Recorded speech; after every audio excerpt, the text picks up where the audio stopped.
দুনিয়াতে নারী আর পুরুষ সমান। পুরুষ ইবাদত করলে যেই সওয়াব, নারীরা করলেও সেই সওয়াব। পড়েন সুবহানাল্লাহ।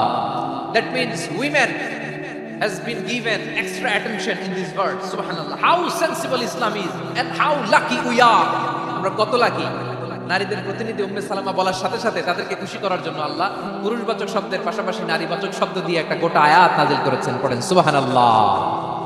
তাহলে আসুন আমরা দেখি কোন 10টি বৈশিষ্ট্য আল্লাহ তাআলা এখানে উল্লেখ করলেন যাদেরকে আল্লাহ তাআলা পছন্দ করেন। আওয়াজ করে আমার সাথে বলেন তো, এখানে কয়টা বৈশিষ্ট্যের কথা বলা হয়েছে? কয়টা? 10টা শুনবেন তো? শুনে একসাথে বিদায় নেবেন তো, নাকি আগে আগে উঠে যাবেন? আমি ওঠার আগে কে কে উঠবেন? হাত তুলেন তো দেখি। আমি ওঠার আগে উঠে যাবেন?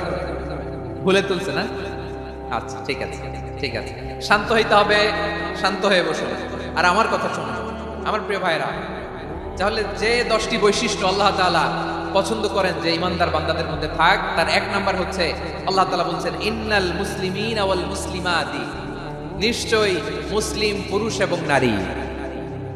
নিশ্চয়ই মুসলিম পুরুষ এবং নারীকে আল্লাহ পছন্দ করেন। আমরা মুসলিমরা সবাই এখানে আওয়াজ করে বলেন আমরা মুসলিম কিনা? মুসলিমিন ওয়াল মুসলিমাত, মুসলিম পুরুষ এবং নারীকে আল্লাহ পছন্দ করেন। ইসলাম মানে হচ্ছে আত্মসমর্পণ করা, সারেন্ডার করা। ইসলাম মানে সারেন্ডার করা কার সামনে? আল্লাহর ইচ্ছার সামনে, আল্লাহর আদেশের সামনে, আল্লাহর আইনের সামনে আত্মসমর্পণের সারেন্ডারের নামই হচ্ছে ইসলাম। চিল্লায় বলেন ঠিক কিনা? কেউ যখন নিজেকে মুসলিম বলে দাবি করে, তখন আল্লাহর কোন বিধান আসলে, আল্লাহর কোন আইন তার সামনে আসলে সেটা মানবো কি মানবো না এমন কথা বলার তার সুযোগ নাই, মানতেই তাকে হবে। আওয়াজ করে বলেন ঠিক কিনা?